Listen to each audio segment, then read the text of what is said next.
Hace tiempo que se viene dando la situación de los aranceles en los Estados Unidos, lo vamos a decir mejor, hace tiempo que Donald Trump viene subiendo y bajando aranceles y que eso de alguna u otra manera afecta a los distintos mercados del mundo, sobre todo a los que obviamente exportan hacia los Estados Unidos porque les modifican esa barrera de impuestos.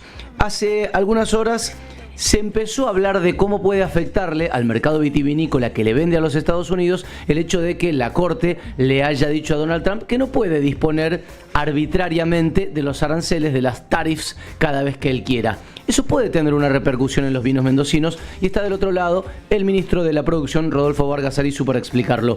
Ministro, ¿cómo le va? Aquí Imacio y compañía los saludamos. Buen día. ¿Qué tal? Buen día, Julián. ¿Cómo le va? ¿De qué manera puede, muy bien, gracias antes que nada, ¿de qué manera puede afectarlo? Entendemos que al hacerse una especie de tabula rasa podrían perder competitividad nuestros rivales comerciales, digámoslo así. Nuestros rivales comerciales, que fundamentalmente es Chile para Estados Unidos, que antes tenía un privilegio, tenía tasa cero. O sea, ellos tenían un acuerdo de libre comercio, cosa que claro, nosotros no tenemos con ningún país, pero tenemos que lograrlo solamente con Mercosur. Ellos tenían cero y nosotros teníamos aranceles que rondaban el 15, el 17. Ahora ambos países han quedado en 10. O sea, hemos ganado competitividad con seguridad. Hemos ganado competitividad. Pensábamos que podríamos lograr una mejor competitividad por la relación Milei-Trump. Sí, era posible, pero todavía no se ha terminado de negociar. Yo estuve hace una semana con Pablo Lavín, que es el negociador, el secretario de Comercio, y me dijo, mira, ha quedado todo igual, porque los temas específicos todavía no se han tocado. Cuando uno negocia estos tratados, no de libre comercio, sino tratados con Estados Unidos, va negociando por partes. La parte siderúrgica es la que más se ha negociado, pero quedan negociaciones. Y también queda una posibilidad, que es la que nosotros más seguimos, es de un cupo con un arancel bajo, o cero. Y eso se da en algunos productos y eso es posible, que a nosotros nos beneficiaría mucho. Pero de hecho la vitivinicultura con respecto al 2023 hemos mejorado porque estamos igual que Chile. Antes Chile tenía 0 y nosotros 15, ahora tenemos 10, ambos países. Claro, quedó empatado. ¿Cómo es esto de la posibilidad de un cupo a tasa cero y que podría llegarle al vino también? ¿Qué es lo que le ha dicho Lavín? Es lo que hemos pedido nosotros como vitivinicultura. Hemos pedido un cupo, por ejemplo, de 80 millones de litros, que puede ser un mes de despacho, para vinos con arancel cero o arancel más bajo.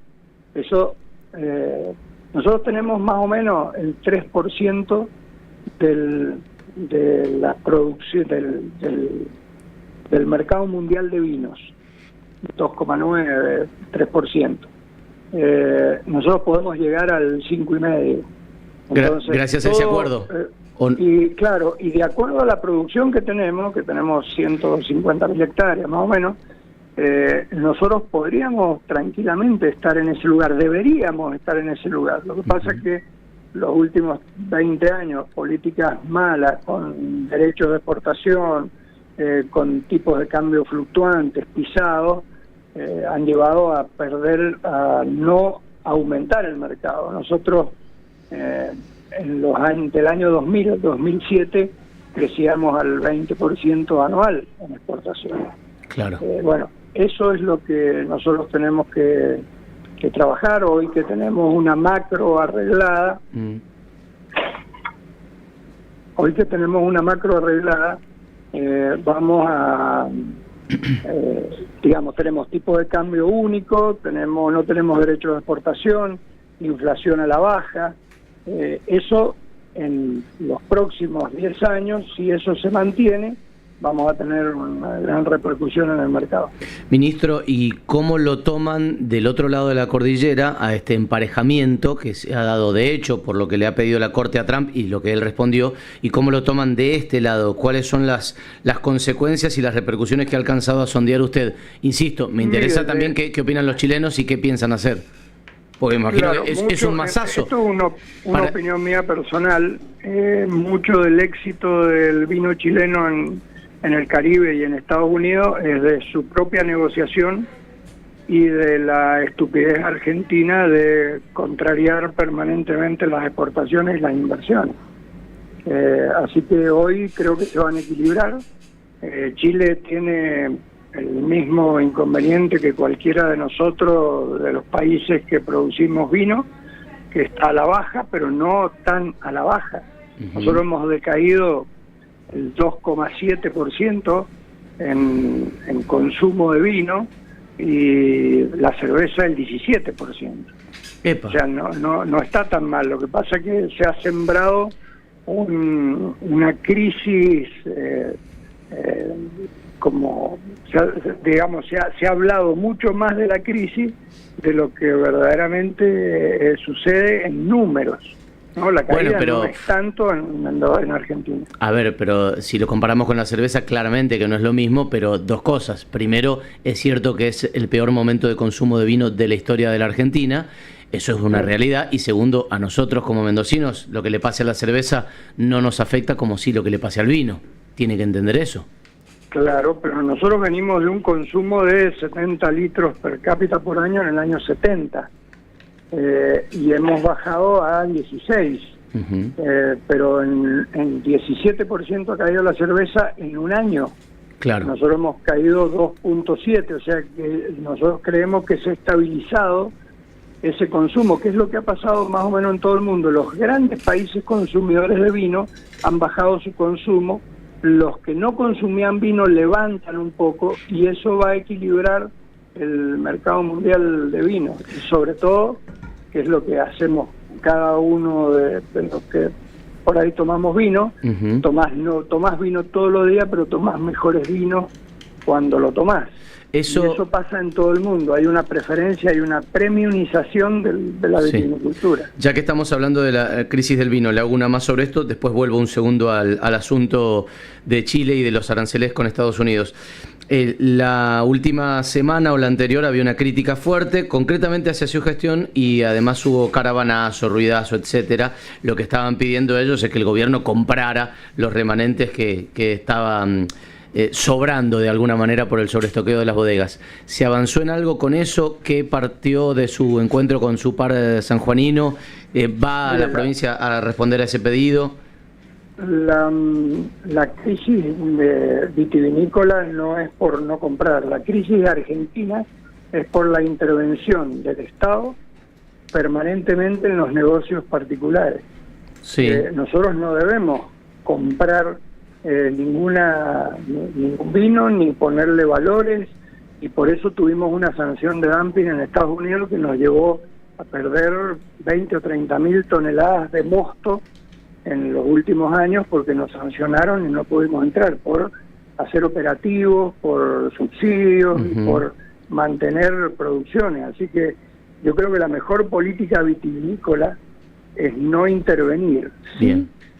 Dar las opciones, dar lo que estamos haciendo ahora, meter la uva en las bodegas. Entonces hay créditos para los de menos de 20 hectáreas a tasa subsidiada, hay créditos en el Banco Nación con tasa del 24% para bodegas y para viñateros de las grandes producciones que puedan levantar la cosecha, hay créditos en el Fondo de la Transformación y Crecimiento para quien no tenga para también al 24%.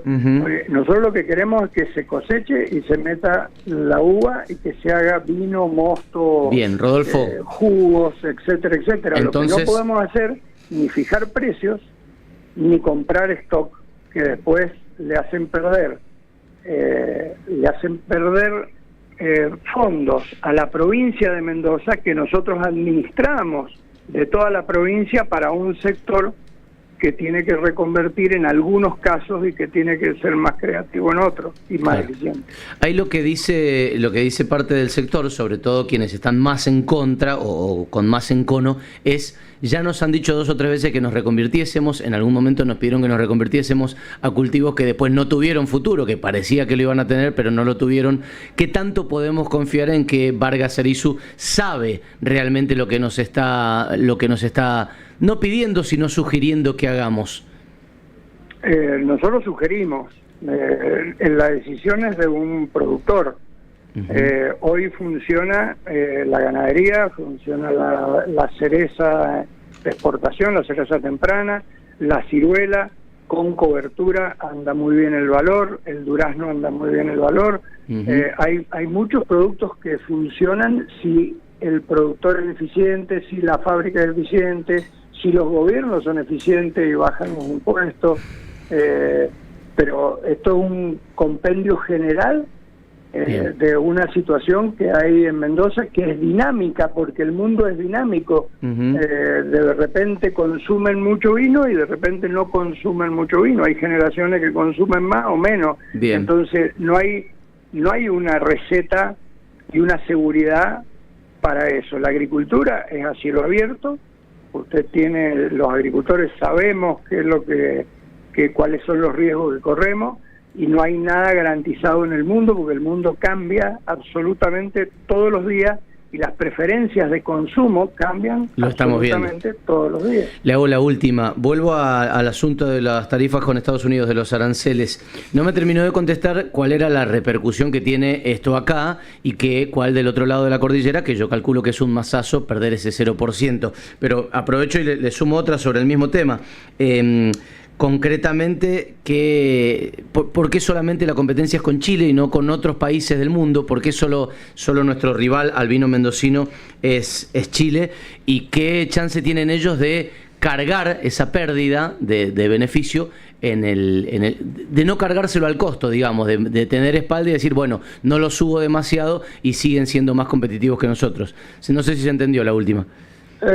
Sí, a ver, yo lo que hablé de competidor directo porque es el único competidor fuerte de Latinoamérica nuestro, y que tiene una exportación mayor, pero tiene un mercado interno muy bajo, absolutamente bajo. Nosotros tenemos un mercado interno importante y una exportación que yo supongo que va a estar en crecimiento. Nuestro competidor son 20 países que producen vino, y dentro de los países del Nuevo Mundo hay que incluir a Sudáfrica, Nueva Zelanda, Australia, la zona este de Europa. Y la competencia es global actualmente. Claro. Lo que hablaba de la diferencia es lo que teníamos antes. Entonces, nosotros hoy, teniendo los mismos aranceles para el mercado de Estados Unidos, es un mercado de suma importancia para Argentina. Y sí, obvio. Comunidad Económica Europea y Brasil son los 3 grandes compradores de Ahora, le reitero la última y lo libero, ministro. ¿Qué capacidad tiene Chile, que tal vez no tengamos nosotros, de asumir costos, de poder amortiguar la pérdida del arancel cero? No, lo van a ver, el valor se determina por lo que no por el valor de precio que uno ponga, sino por lo que está dispuesto a pagar el consumidor. El consumidor no creo que esté dispuesto a pagar vinos más caros de igual calidad. Lo que hay que hacer es mejor calidad, hay que cambiar, hay que ser creativo, pero yo creo que lo va a superar Chile. Mucha de los viñedos chilenos los ha pasado a cereza. Cereza es el primer productor mundial de cereza, Chile. Bien. Y tienen un mercado de fruta muy grande que está en el orden de los 10.000 millones de dólares, el mercado de fruta de exportación. Ministro, han cambiado mucho y la falta de agua es mucho mayor en Chile que toda la zona del Valle del Elqui y todo eso. Se han abandonado muchos cultivos. Yo creo que lo va a tolerar, no sin sufrir. Por supuesto. Los cambios, todo esto, hay sufrimiento seguro. Le agradecemos el rato que nos ha dedicado. Que tenga buen día. Muchas gracias. Hasta luego, Julián. Hasta luego. Es Rodolfo Vargas Arizu, el ministro de la Producción, hablando de qué le va a pasar al vino mendocino respecto a los Estados Unidos, porque quedan igualados en una tarifa del 10%, en un arancel de ingreso a aquel país, con vinos que antes tenían el 0%. Es decir, Mendoza pasa automáticamente, o en teoría, a ser más competitivo. Le preguntábamos qué pasaba con eso, pero claro, nos habló también de que puede haber mejores ventajas todavía para el vino mendocino una vez que terminen las negociaciones con los Estados Unidos. De hecho, y esto me pareció lo más importante, se habla de un cupo de hasta 80 millones de litros que puedan tener o arancel cero o algo bajito. Eso, por supuesto, enciende las expectativas. Me escribe Patricia Fadel, por ejemplo, dice, nos escribe Patricia Fadel, que van a ser los productores que no pueden tomar créditos, claro, porque también hablamos de qué va a pasar con toda la vid que puede quedar con los racimos colgados. Las bodegas no están comprando ni un racimo, y esa reconversión de la que él habla necesita mucho tiempo y dinero. La importación, uno de los problemas, dice Patricia Fadel. Muchos mensajes. Antes de la pato, antes de la tanda, hablamos de vino, hablemos de vendimia, Coti. Cortito, hoy sale a la venta el remanente de entradas. Exactamente, es una